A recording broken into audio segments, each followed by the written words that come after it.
Senhor Ministro da Defesa Nacional, Senhor Secretário de Estado, Senhor General-Chefe de Estado-Maior das Forças Armadas, Senhor Diretor do IDN, Senhores Chefes dos 3 ramos das Forças Armadas, Senhores Deputados, Senhores Embaixadores, ilustres convidados, minhas senhoras e meus senhores, não estranharão que as minhas primeiras palavras seja para exprimir a subida honra que é para mim proferir a intervenção inaugural. Se lição é para alguém, é só para mim próprio. A intervenção inaugural no novo ano académico do Instituto de Defesa Nacional, uma instituição não apenas de grande prestígio, mas a que eu dedico um especial carinho pessoal. E por isso é também, desse ponto de vista, muito retemperador poder estar aqui de novo neste Instituto. O tema escolhido é escolhido a 4 mãos. A primeira parte é da responsabilidade do IDN, isto é, a Segurança e Defesa Europeia, designadamente aquilo que se pode considerar a sua vertente mais recente, que é o projeto de uma cooperação estruturada permanente. Mas há, de facto, mais 2 mãos no título, são as minhas, e é sobre a segunda parte. Novo fôlego ou falsa partida? Essa é da minha responsabilidade. E confesso, é da minha responsabilidade porque corresponde fundamentalmente a uma grande frustração pessoal. Com efeito, em 2000, com a eleição de George W. Bush para a presidência dos Estados Unidos da América, aqui mesmo, no IDN, nesta tribuna, eu previ que se iria seguir um período de retração do posicionamento dos Estados Unidos da América na cena internacional e que esse refluxo seria a abertura de um espaço de oportunidade para que, finalmente, os europeus assumissem responsabilidades acrescidas em termos de segurança e defesa. Pois, mas em 2001 ocorreram os atentados terroristas em Nova Iorque e em Washington e depois foi o que se viu. A intervenção no Afeganistão, a intervenção no Iraque, o projeto do Grande Médio Oriente, ou seja, um período de intervencionismo permanente, ativo, incisivo dos Estados Unidos da América na cena internacional. Mais tarde, em 2007, com a adoção do Tratado de Lisboa e a instituição nos tratados da cooperação estruturada permanente em matéria de defesa, pelo meu lado, previ, numa entrevista dada a um jornal de Lisboa, que tudo me fazia crer que a segurança e a defesa iriam ser o próximo grande terreno de aprofundamento do projeto de integração europeia. Pois, mas em 2008 eclodiu a crise financeira, a crise do euro ocupou praticamente toda a agenda europeia e a cooperação estruturada para a defesa ficou na gaveta. Como veem, o meu passado está repleto de previsões erradas sobre o futuro. E por isso, desta vez, decidi dar provas de que aprendo com os erros e ser, por isso, mais prudente. Novo fogo ou falsa partida? Interrogação. Dá sempre para os 2 lados.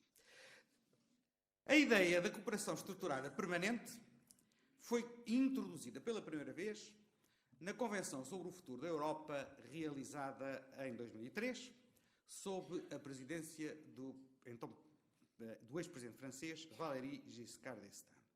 Convém recordá-lo porque a decisão de criar a cooperação estruturada permanente foi tomada na Convenção em plena crise do Iraque.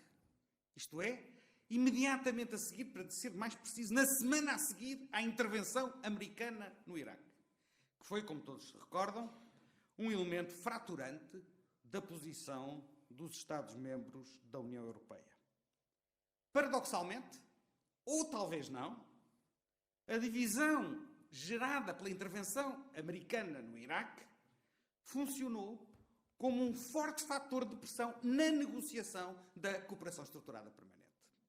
Digamos que os Estados, divididos sobre a atualidade e a conjuntura, entenderam que não deveriam deixar de dar um sinal de esperança sobre as perspectivas de uma cooperação mais estruturada em matéria de segurança e defesa e, por isso, a título quase de compensação, tomaram a iniciativa de promover a inscrição nos tratados da cooperação estruturada em matéria de defesa. A diferença, sobretudo, foi feita pelo inédito alinhamento de posições sobre o tema de 3 países fundamentais: a França, o Reino Unido e a Alemanha.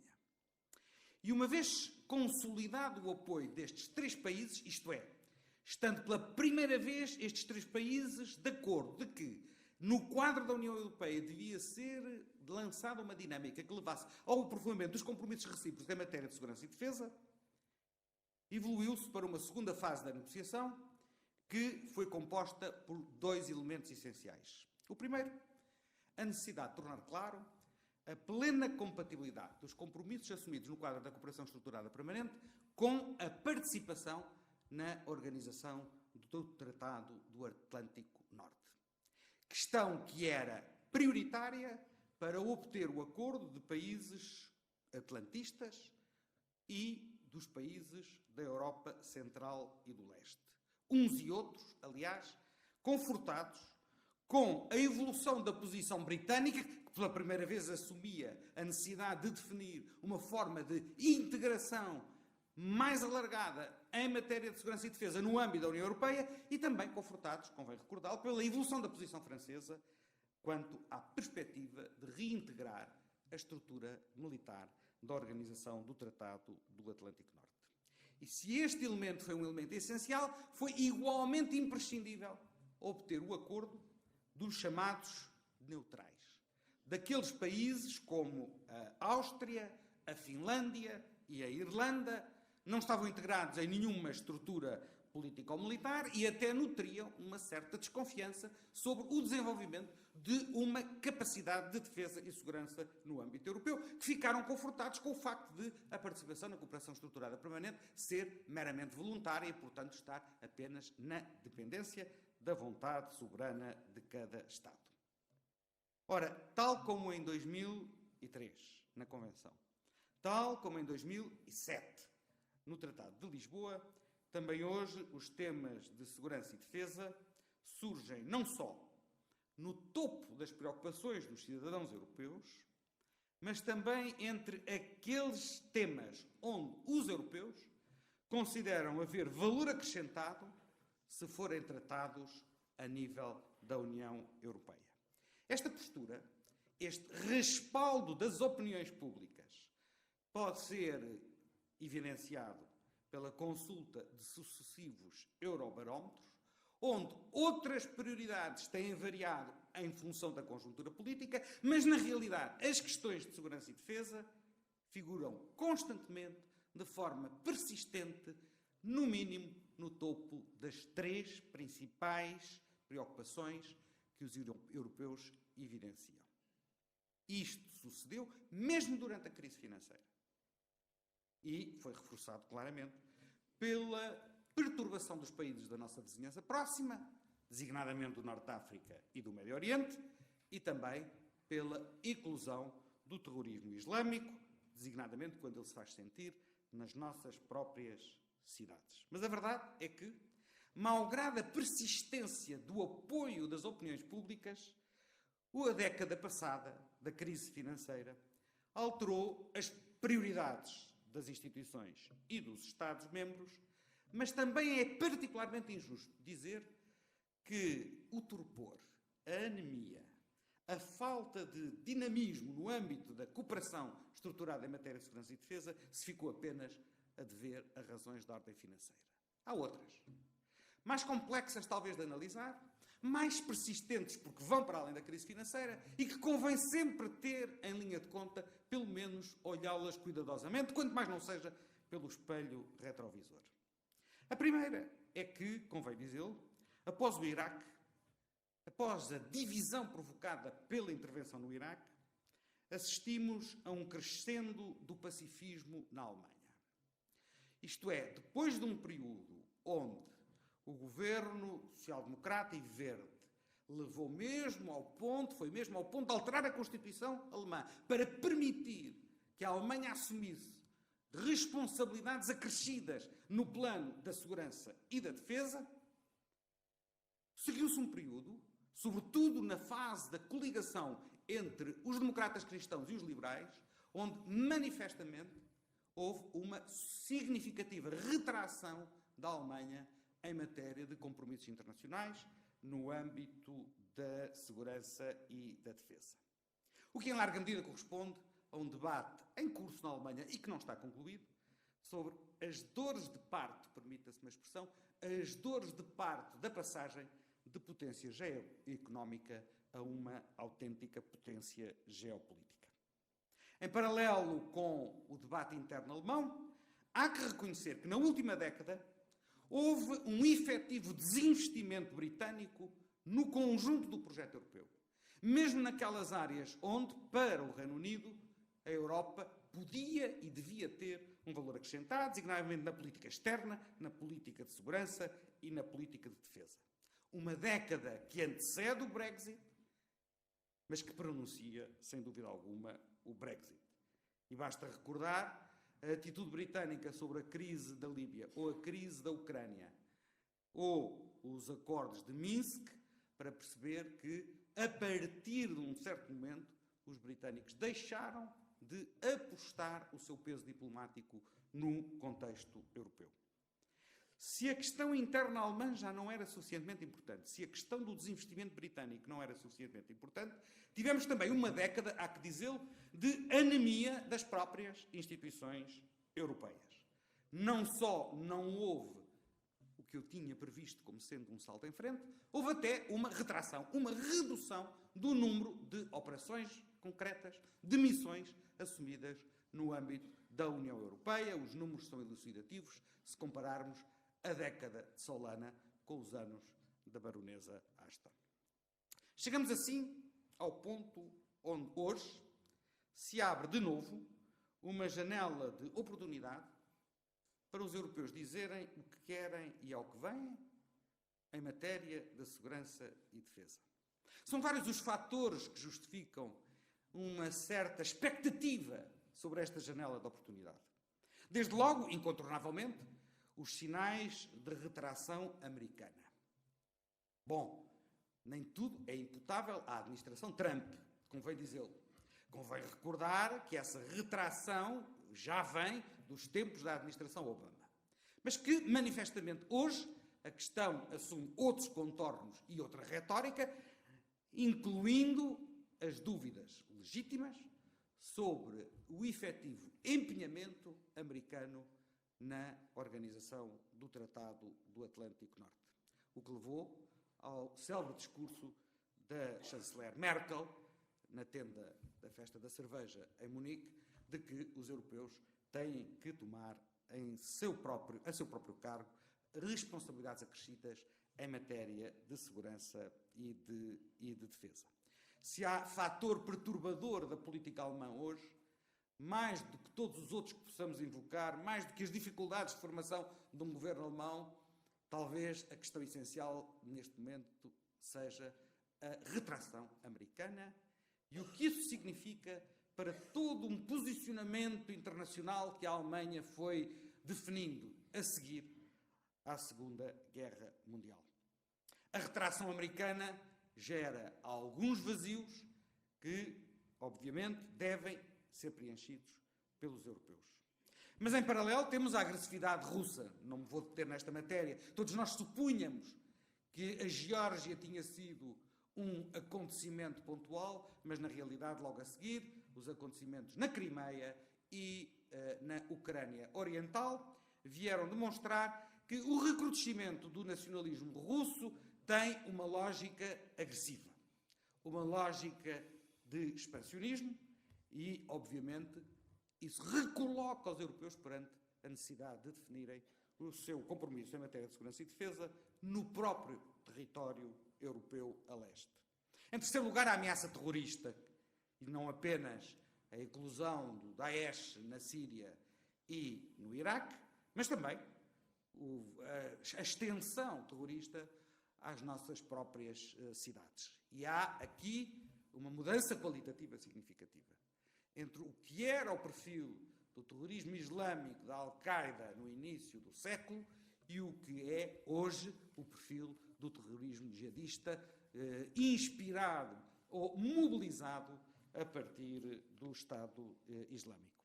Em quarto lugar, já foi aqui referido pelo Sr. General Viana, a proliferação das ciberameaças e o seu profundo impacto disruptor na nossa vida coletiva.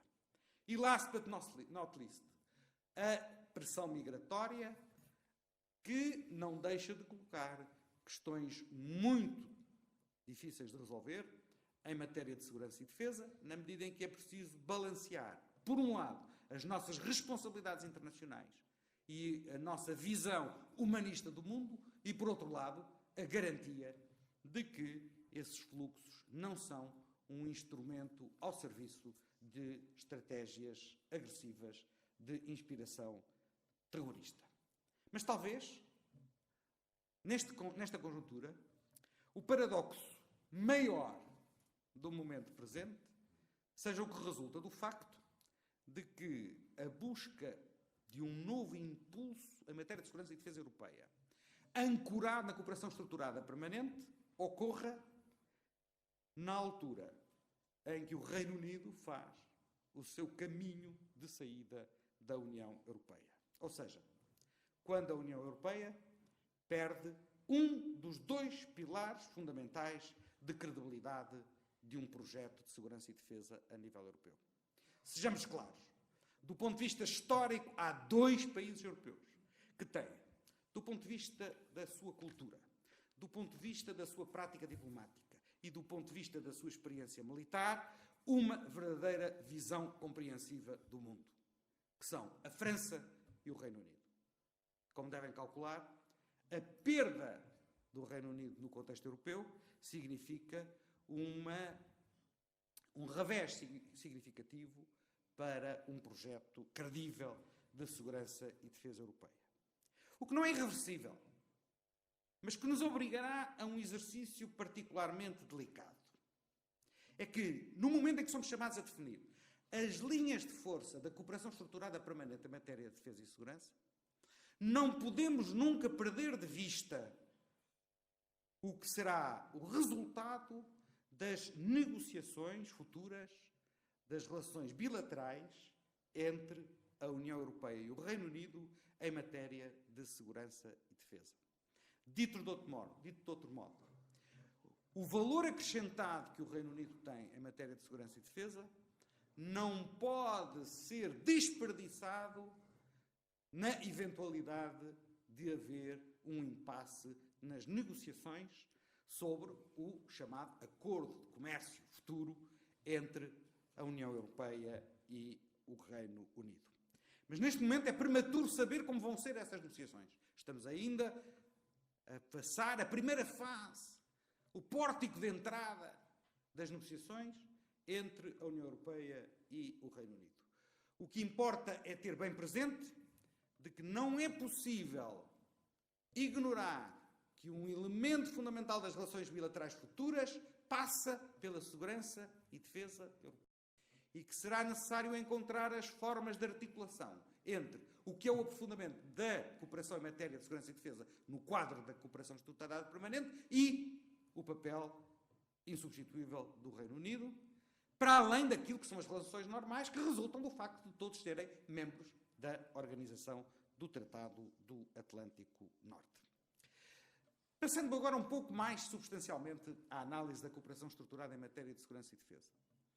A verdade é que no Tratado de Lisboa, tal como na Convenção Europeia, a ideia de cooperação estruturada permanente em matéria de segurança e defesa foi inspirada pela União Económica e Monetária. Eu sei que não é forçosamente o melhor cartão de visita da apresentação da ideia, atentas às agruras porque passou a zona euro.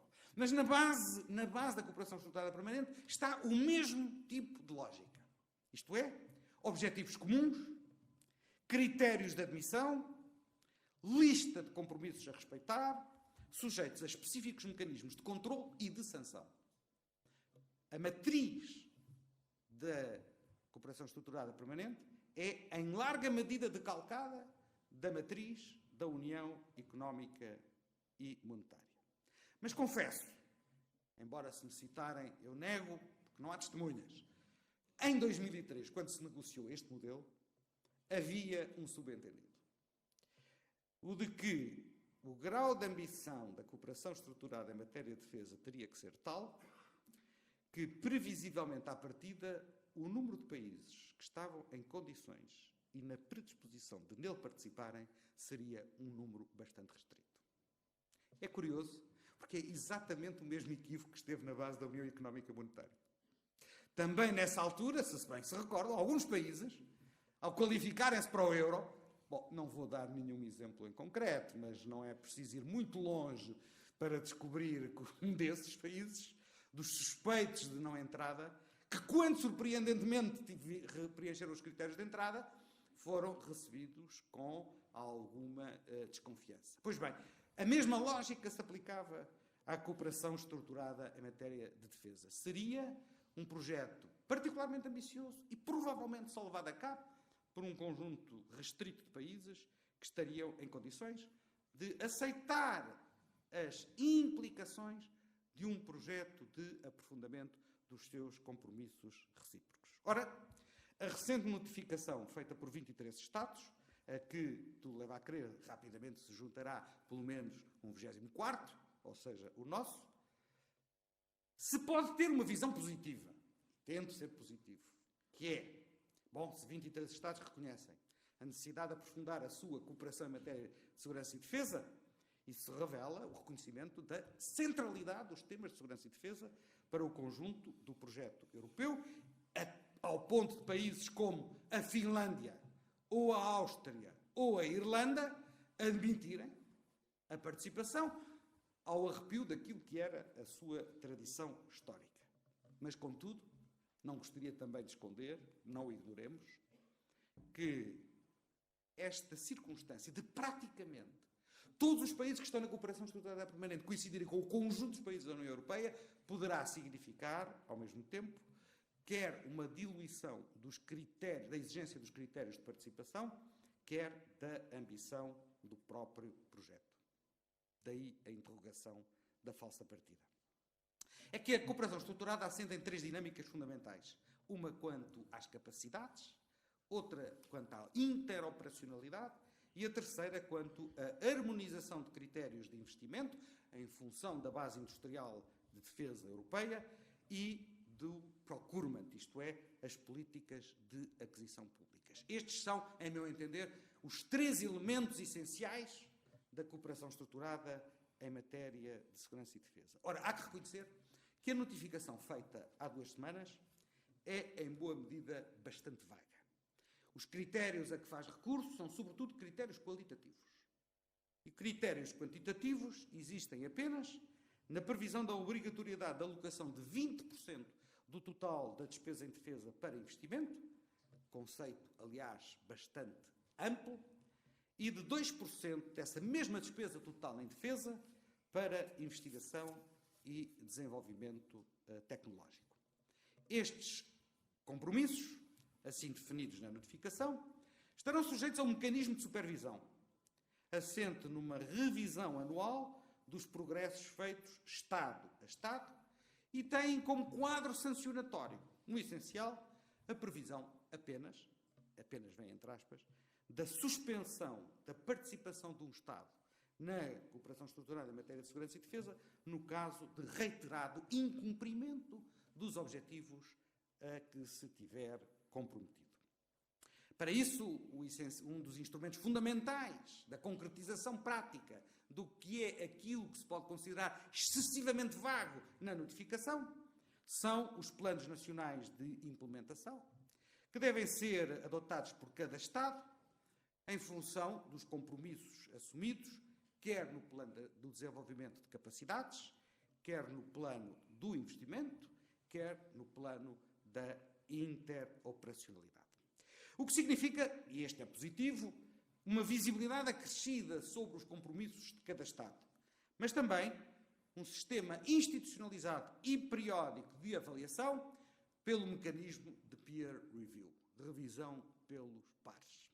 Bom, a minha experiência dos mecanismos de revisão pelos pares é uma experiência complexa, na medida em que é sempre um sistema sujeito a algumas transações, sobretudo quando não existe na base dele uma entidade autónoma que possa verdadeiramente definir a matriz do critério de avaliação. O name and shame é um fator de pressão? É. Mas muitas vezes há quem não queira nomear o parceiro sob o risco de amanhã poder vir a ser ele próprio o envergonhado.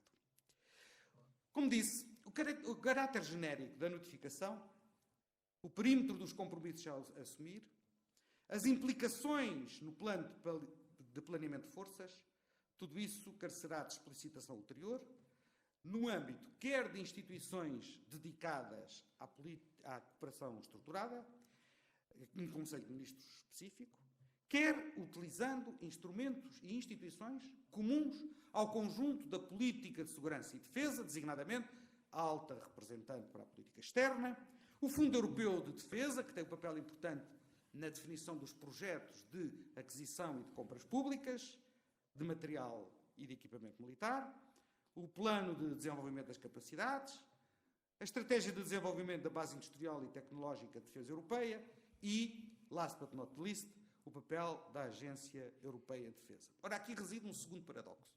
É que a coincidência praticamente integral dos países membros da cooperação estruturada com o conjunto dos Estados-membros da União Europeia torna ainda mais premente a necessidade da presença e de ter uma voz ativa no âmbito da cooperação estruturada permanente. Isto é, haverá uma coincidência praticamente integral dos protagonistas e, portanto, é natural que tenhamos a expectativa de que o eixo de gravidade essencial da política de segurança e defesa passe a estar ancorado na própria cooperação estruturada permanente. E aqui, para concluir, revertemos à posição portuguesa. Sabemos que Portugal não integrou o grupo de países que procedeu à notificação, mas é de saudar e de apoiar a decisão que já foi divulgada de que nos juntaremos ao núcleo fundador da cooperação estruturada antes da data formal da sua constituição, a 11 de dezembro. O que está, na minha modesta opinião, em linha com a tradicional posição portuguesa de estar presente nos núcleos centrais de aprofundamento do projeto europeu. Foi assim quando aderimos, em 86, com a participação desde logo no grande mercado interno, foi assim com Schengen, foi assim com o euro, deve ser assim também com a cooperação estruturada permanente. A questão que se vai colocar, inevitavelmente, é o dilema clássico das nossas participações em núcleos de aprofundamento. É aquilo que eu costumo dizer, nós na política somos o inverso do atletismo. Nós no atletismo temos grandes maratonistas, mas temos poucos sprinters. Na política, normalmente, somos muito bons a fazer sprints. O nosso problema é aguentar os 42 quilómetros da maratona. Mas a questão portuguesa, da participação portuguesa, não é apenas uma questão que tem a ver com o nosso interesse nacional. É mais importante que isso. E talvez seja conveniente compreender que a decisão que tomarmos ultrapassa apenas o estrito domínio nacional. Ela é relevante num elemento central da cooperação em matéria de segurança e defesa, que é o equilíbrio que venha a haver, ou não, entre a vertente continental e a vertente atlântica da política europeia de segurança e defesa. O que é uma questão ainda mais relevante no momento em que o Reino Unido vai sair da União Europeia e daí resultará inelutavelmente uma diminuição do peso relativo da vertente atlântica e um reforço das tendências de continentalização das políticas europeias em geral e, muito particularmente, da política de segurança e defesa. Como é relevante a atitude portuguesa, na medida em que será sempre de evitar dinâmicas regionais onde alguns países assumem tutelas de responsabilidade sobre espaços geográficos que sairiam reforçadas se eventualmente Portugal não estivesse presente. Sobretudo porque, do ponto de vista da nossa política tradicional, a compatibilidade com a NATO e com o planeamento de forças de NATO está consagrada na cooperação estruturada permanente e este será um fórum fundamental para evitar duplicações e para identificar a melhor forma de, conjuntamente, suprir lacunas que existem no plano operacional. creio sinceramente que está afastado o fantasma do exército europeu. Na precisa medida em que a própria notificação explicita que as decisões são todas tomadas por unanimidade. A exceção uma é tomada por maioria qualificada, a decisão de admitir novos membros participantes na cooperação estruturada permanente. O envolvimento, assim, de forças nacionais em operações e em missões no âmbito da cooperação estruturada continua dependente da decisão de cada Estado e dos seus próprios processos internos, incluindo, quando for caso disso, a autorização e o escrutínio parlamentar. A notificação prevê a possibilidade de recurso a forças multinacionais já existentes, como o Eurocorp, como a Euromarfor ou os Battle Groups, mas exclui especificamente a existência de uma força própria da União Europeia, seja ela permanente ou seja em stand-by. Questão mais complexa, reconheço. É apenas enunciada na notificação, tem a ver com a temática da especialização. A decisão, contudo, sobre o complexo de forças de cada país permanece na esfera da soberania de cada país.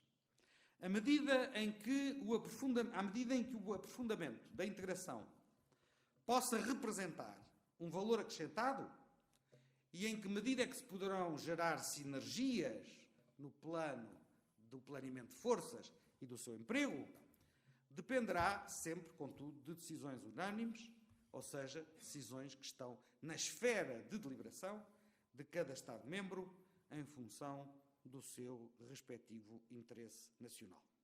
E, nesse sentido, creio que é mais um argumento que milita a favor da nossa participação nesta cooperação estruturada.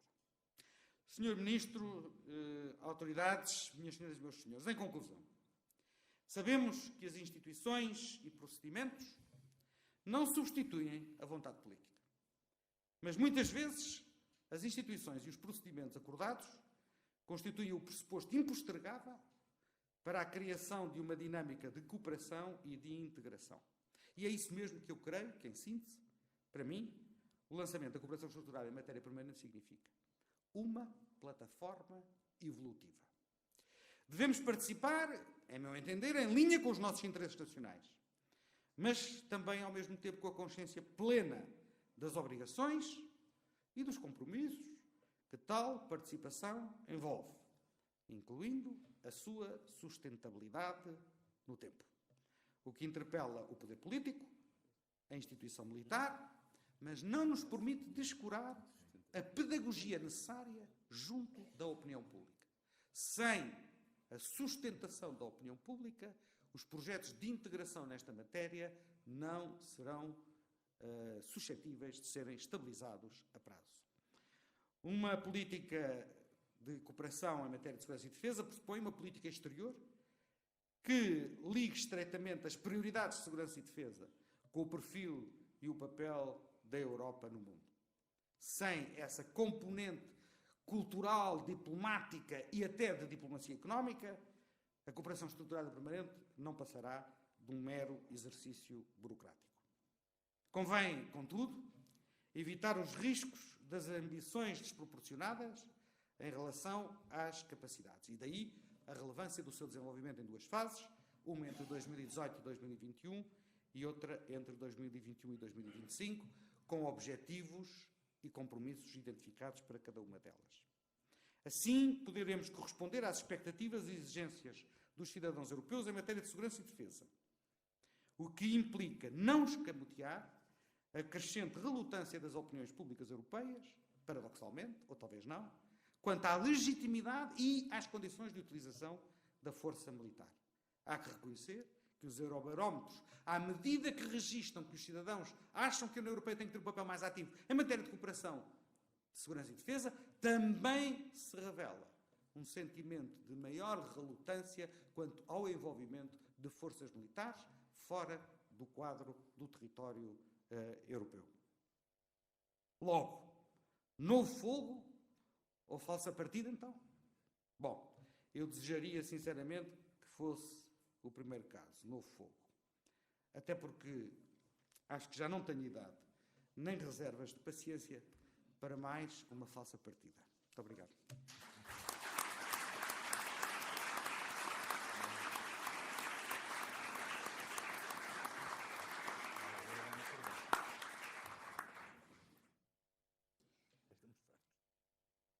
Vai usar da palavra Sua Excelência o Ministro da Defesa Nacional, Professor Dr. José Alberto de Azeredo Lopes.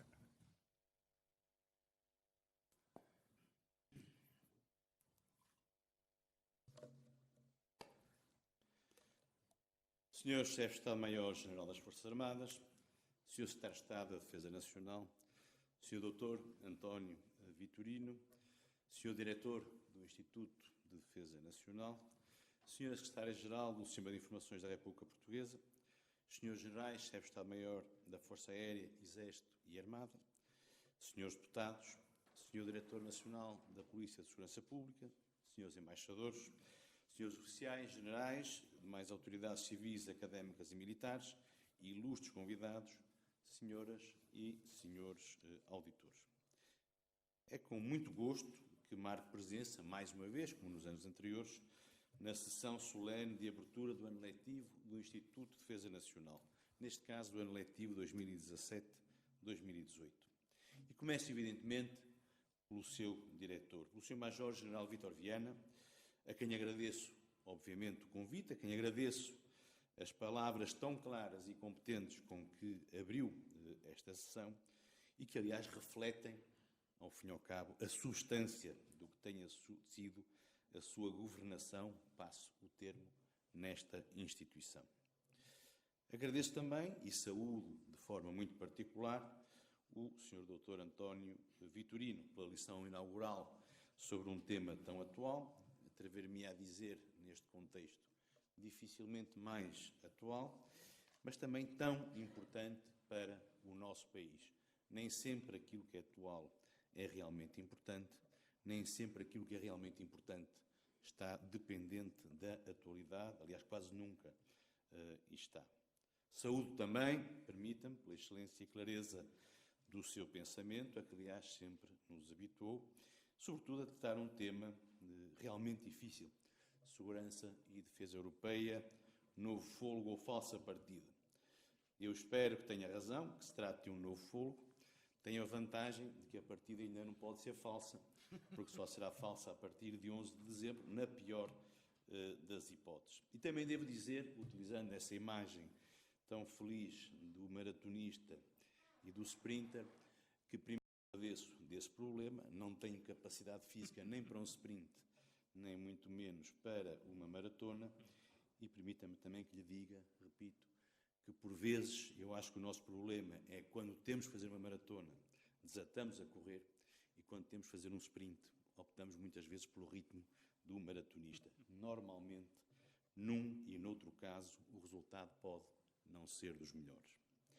Não vou, evidentemente, fazer aqui, por educação e porque não é preciso, qualquer réplica à sua intervenção. E, portanto, deixem-me, senhoras e senhores auditores, ilustres convidados, que fale, sobretudo, de uma defesa nacional que, como verão, estou certo, ao longo deste ano letivo, se discute cada vez mais fora do nosso território físico e espacial.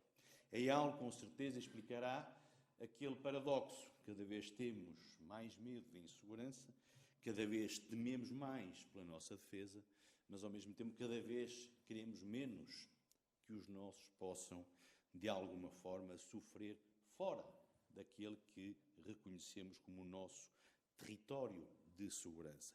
E isso não é, com certeza, culpa ou responsabilidade das opiniões públicas, é muito mais, de certeza, uma responsabilidade dos atores políticos e daqueles que intervêm na área de defesa. É a nós que cabe explicar aos cidadãos aquilo que, por exemplo, através do referencial para a segurança, a defesa e a paz, está o IDN a fazer.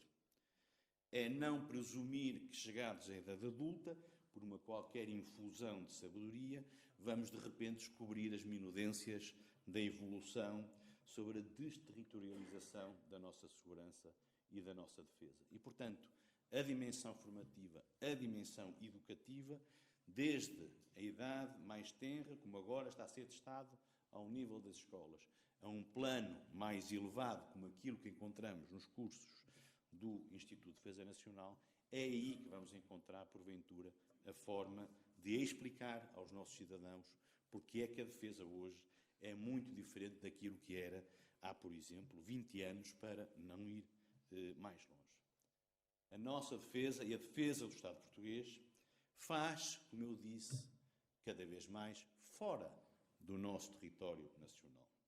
Seja, evidentemente, através das forças nacionais destacadas, seja no quadro da cooperação no âmbito da defesa nacional, aquilo que nós mais tradicionalmente chamávamos a cooperação técnico-militar e que eu gostaria que cada vez mais pudesse continuar a sê-lo, mas que assumisse dimensões mais bilaterais fora do quadro dos países africanos de língua portuguesa ou outros, e que pudesse assumir uma complexidade que refletisse, de alguma forma, a agregação de capacidades de Estados diferenciados. Já estamos a testar esse tipo de soluções tripartidas, por exemplo, com Cabo Verde e com Luxemburgo. Já estamos a testar outras soluções que eu diria híbridas e que em breve serão anunciadas no quadro da segurança marítima, por exemplo. É evidente, e isso os senhores auditores e as senhoras auditoras vão sabê-lo rapidamente, que esta afirmação da dimensão externa da defesa nacional não representa uma qualquer desconsideração para as missões atribuídas às Forças Armadas no território nacional. Algumas das quais, e muito infelizmente nos meses mais recentes, têm ganhado uma expressão pública das mais significativas. Pelo contrário, o desenvolvimento coerente e integrado desta dimensão que integra a política externa de Portugal e desta dimensão interna é, ao fim e ao cabo, a meu ver, aquilo que mais garante a mais-valia e a valorização das nossas capacidades para as missões da defesa nacional.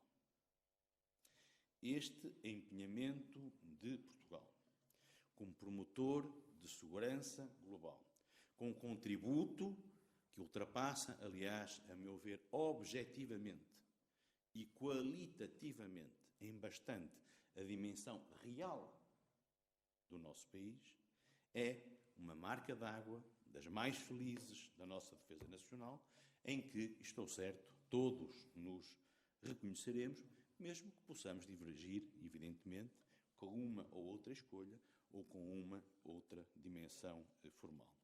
Os frutos são, a meu ver, visíveis e reconhecíveis. Veja-se, por exemplo, o reconhecimento recente do excepcional desempenho de portugueses numa operação de proteção de civis levada a cabo na MINUSCA, na República Centro-Africana. Aquilo que eu ainda não me habituei a ouvir pela repetição com que tenho ocorrido, quando viajo e quando ouço falar dos Portuguese Commandos ou dos Les Commandos Portugais. Nós não temos possibilidade de perceber intramuros o impacto atual em diferentes fora internacionais daquela que é a ação das nossas Forças Armadas. Eu posso testemunhá-lo e não o digo por ter um especial mérito, não sou eu.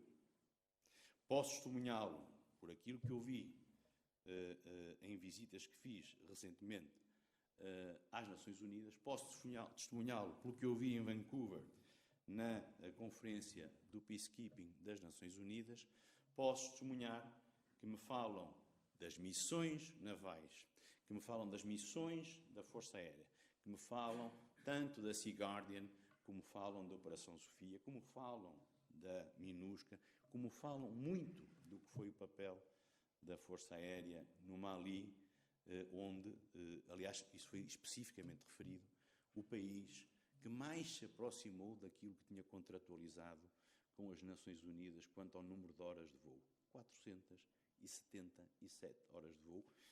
Tenho a desgraça, acreditem, de ter aquele género de memória fotográfica que me permite nunca mais esquecer o número que veja.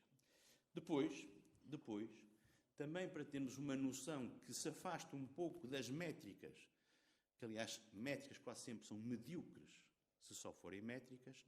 Eu gosto muito de ouvir falar em 2%, gosto muito de ouvir falar em 20% de capacidades, gosto imenso de ouvir falar em investigação e tecnologia que corresponda a 2%, pelo menos, desse valor. Mas não gosto menos de ouvir falar, e felizmente que no discurso internacional essas métricas foram já superadas, pelo menos na sua rigidez formal, gosto muito de ouvir falar também no contributo substantivo que cada um dos países envolvidos nestas avaliações tem a dar ou tem dado para a paz e segurança internacionais. Alguns países, nem é relevante nomeá-los, já atingiram com relativa facilidade 2% do seu PIB no esforço de defesa. E, no entanto, curiosamente, são essencialmente países recebedores de segurança e defesa. Outros países, como Portugal, ainda andam em torno de 1,39%, 1,40% do seu PIB consagrado à defesa. Mas são países clarissimamente exportadores e fornecedores de segurança e defesa. E esta ideia, que já entrou definitivamente, e muito contente fico com isso, foi uma posição constante do Estado português a este respeito, esta ideia dos 3 Cs. Cash, sempre veio cash. Capabilities e contributions é o terceiro C, onde Portugal pode olhar serenamente, olhos nos olhos, muitos países. Porque com certeza que nessa dimensão tem, pelo menos, a alavancagem necessária para dizer que atingirá seguramente os 2%, mas que não aceita que fique de fora, que neste momento o nosso contributo é muito mais generoso, porque integrado numa visão geral de paz e de segurança, do que propriamente na defesa egoística das suas fronteiras ou do seu território. Portugal, felizmente, minhas senhoras e meus senhores, não está sujeito a nenhuma ameaça física direta. Esse é, felizmente, numa Europa que se deseja de paz, é uma fase que celebraremos em breve, a 1 de dezembro de 1640. Eu gosto muito da restauração da independência, mas também acredito firmemente que a nossa independência e a nossa projeção na sociedade global passa hoje muito mais por estarmos no Sahel, por estarmos na República Centro-Africana, por estarmos na Lituânia, por estarmos no Iraque, por estarmos no Mali, do que propriamente por estarmos, embora em terras fantásticas, alentejanas, na zona raiana, a olhar para leste. Quem quiser, que olhe para leste, mas tenho certeza que não encontrará inimigo como aquela obra em que, fechados num castelo, esquecíamos que o mundo já não era tão ameaçador como pensávamos que era nessa dimensão. Mas também não posso esquecer que Portugal empenha e empenhou em 2017, ainda não acabou, mas é o que vai acontecer, mais de 2.000 militares em 20 missões distintas, em teatros operacionais dos mais exigentes, é bom que se diga, dos mais exigentes e variados, em 4 continentes, da Colômbia a Mali, da Lituânia à República Centro-Africana, da Somália ao Iraque. Temos uma presença muito forte em cargos internacionais, onde com a nossa competência, e aqui entre nós, com a nossa capacidade acrescida de influência por esse facto, temos recebido sempre um feedback dos mais positivos. Temos quase 8 dezenas de militares de países de língua oficial portuguesa em formação em Portugal em 2017. Regressamos às Nações Unidas, o que, a meu ver, foi uma decisão de fundo que, tanto quanto de mim depender e deste governo depender, será para conservar e para não cometer o pecadilho da falta de sustentação ou consistência das convicções. Mas isso fez-se sem ser preciso cair na tentação do ou. Sabem com certeza que este governo tomou a decisão de descontinuar a presença na KFOR, no Kosovo. E sabem também com certeza que isso nunca significou, e demos sinais e demonstrações claras para esse efeito, quer uma menor aposta na organização do Tratado do Atlântico Norte, quer uma menor aposta em missões terrestres da NATO. Só que há um pequeno problema. Portugal anunciou imediatamente que ponderaria, da forma mais positiva possível, a participação numa outra missão terrestre da Organização do Tratado do Atlântico Norte. Mas é o problema inverso do das cerejas. É que nós, mesmo neste momento, temos a KFOR e temos a Resolute Support no Afeganistão. E isso, se calhar, é que nos levaria, mas tenho a certeza que ao longo deste ano letivo, senhoras e senhores auditores, não faltará quem tem muito mais competência do que eu, vos convocará para este desafio e para esta reflexão. Isto também nos leva a procurar perceber porque é que certos processos se aceleram tanto no quadro da União Europeia, e o Dr. António Vitorino, com um brilho, exemplificou alguns deles. Eu podia falar de uma nova estratégia global da União Europeia, eu podia falar da coincidência temporal entre a decisão do Brexit e essa estratégia global. Mas também podia falar, e essa é uma questão de fundo, das mais graves, e estávamos a falar quem continua a acreditar que a NATO faz parte do nosso código genético de segurança coletiva, o papel que a Organização do Tratado do Atlântico Norte tarda um pouco em definir, ou em redefinir. Ora, nestas questões, quer quanto ao poder, quer quanto ao amor, temos horror ao vácuo, e o espaço vazio tende a ser rapidamente ocupado. E quando nós falamos em não duplicação, como tantas vezes se vê no documento que Portugal vai sufragar e que é fundacional da cooperação estratégica permanente, quando nós olhamos para esse documento e vemos, como sempre, aliás, a afirmação clara de um princípio de não duplicação e de complementaridade com a organização NATO, se calhar é tempo de começarmos a encher mais os conceitos, se calhar é tempo de começarmos a praticar mais e a fazer menos afirmações. Porque quando iniciei funções, era praticamente uma palavra obscena, uma expressão obscena, falar-se na autonomia estratégica da União Europeia. Eu cometi esse erro numa das minhas primeiras intervenções e reparei pelo ar horrorizado dos meus colegas ministros que devia ter dito alguma coisa de esquisito. E depois perguntei, nós não gostamos muito de utilizar essa expressão porque pode contender com... Hoje em dia é praticamente uma abordagem conservadora. Eu começo a ser qualquer dia um velho conservador na União Europeia ao defender realmente um preenchimento mais rico e muito urgente do que significa, efetivamente, não duplicação e complementaridade. Porque há perguntas que têm que se fazer. Há menos de 2 anos, não duplicação e complementaridade significava soft power para a União Europeia, hard power para a NATO. Hoje já não quer dizer nada disso. Hoje já todos concordam que a não duplicação pode ser, por natureza, a maior vocação para certos teatros de operações. Por exemplo, vejam lá, o continente africano.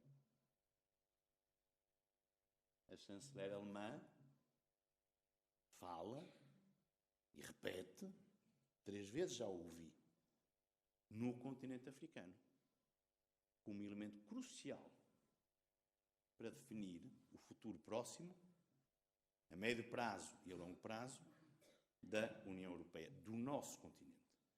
E se olharmos para o Sahel, provavelmente tenderemos a concordar que, a posto dobrado contra Singelo, nunca lá veremos uma missão da NATO, mas vemos uma ação determinada, e espero eu cada vez mais determinada, da União Europeia. Se olharmos para a natureza das missões da União Europeia, totalmente verdade. Uma década aliás, um bocadinho excitada, diria eu, de Javier Solana, outra um bocadinho morose, como diriam os franceses. Hoje, se olharmos para as missões da União Europeia, notamos várias coisas interessantes. Primeiro, mais robustas. A terminologia vai mudando, agora são EUTM. Depois, mais ambição. É muito interessante que Portugal vai assumir, novamente, o comando de uma missão da União Europeia. Neste caso, a missão da União Europeia na República Centro-Africana. Com participação de elementos dos 3 ramos das Forças Armadas.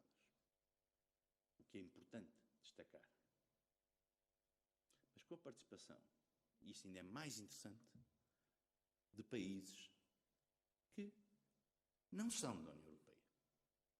O Brasil vai participar com militares na missão da EUTM, na RCA. Porquê? Porque está lá Portugal. E isso está a confirmar aquela que é uma convicção profunda que tenho. Que hoje tende a acabar a oposição entre multilateralistas, bilateralistas, já nem falo dos unilateralistas, que esses nunca... É a família que nunca me agradou.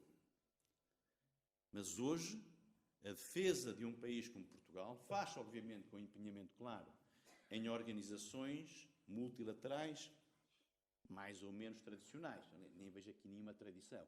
Nas Nações Unidas, na União Europeia, na NATO. Faz-se depois pelo cruzamento, não duplicado, entre organizações.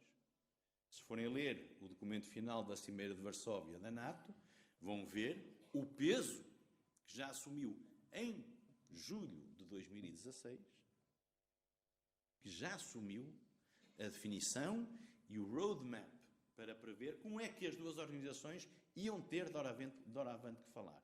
E, portanto, as questões do Exército Europeu, ele acho que se tenha afastado, aqui divirjo do Dr. António Vitorino, não se afastam fantasmas. É que nem fantasmas houve. E, portanto, afastar inexistências é a atividade a que eu não vejo que dediquemos mais do que 1 minuto da nossa atenção. Mas depois passa por outras questões. E isso foi discutido por iniciativa de Portugal em Vancouver. Porque é que não vamos começar a aprofundar as relações entre organizações no terreno? Ou seja, se nós temos a MINUSCA na República Centro-Africana, onde as forças portuguesas têm um valor acrescentado muito elevado, porque é que Portugal não há de ser protagonista na circunstância de assumir o comando da missão da União Europeia? Porque é que não há de falar a União Europeia com as Nações Unidas se a realidade do país e os intervenientes nas duas missões podem, pelo menos em parte, ser coincidentes? E isto não é fazer diplomacia militar. Isto é perceber que se as missões ocorrem no mesmo teatro de operações, a sua natureza, a sua vocação é distinta, mas contribuem, espero eu, todas para o mesmo fim, que é restabelecer, tanto quanto possível, a estabilidade e a segurança naquele país. Para terminar, e porque a minha intervenção já vai longa, eu queria, sobretudo, que acreditassem no seguinte, e a propósito de cooperações estruturadas permanentes, como de outras questões. A proposta de cooperação estruturada permanente pareceu a Portugal, continua a achar, de forma avisada, que não se deve dizer sim sem conhecer a noiva. Eu, pelo menos quando casei, sabia com quem casava. E enquanto não houvesse um documento final num processo que é absolutamente atípico de construção deste processo, todos sabemos o que diz o artigo 42.6, todos sabemos o que diz o protocolo 10 adicional, todos sabemos que são os 4 ou 5 pilares que, in illo tempore, foram desenhando a cooperação estruturada permanente, e todos sabemos, e aí o Dr. António Vitorino brilhantemente o demonstrou, que há 2 meses falava-se talvez de 10 a 15 participantes, e esperemos que Portugal esteja. Eu acho que sim. Depois já não eram 10 ou 15, já eram 15 ou 18. Na semana seguinte passaram a 18 a 21. Já estão todos. Então mais vale Portugal estar no fim, porque assim ao menos somos os últimos a chegar à boda e alguém vai notar a nossa chegada. Mas acreditem, a 12 de dezembro, e isto é aquilo que retoma a imagem tão feliz do Dr. António Vitorino, a 12 de dezembro ninguém vai querer saber se Portugal notificou antes ou notificou depois. Portugal vai ser membro fundador. Portugal vai entregar um plano nacional de implementação competente e a 12 de dezembro, desculpem a minha expressão, ninguém vai querer saber destas guerrinhas do Alecrim da Manjerona, se foi prematuro, se não foi prematuro, se disse que sim, se desdisse. Isto, ao fim e ao cabo, é o que dá um certo picante à atividade política, mas acreditem em mim, excesso de pimenta, e sei do que falo porque gosto de cozinhar, também pode ser desagradável para o prato. Muito obrigado.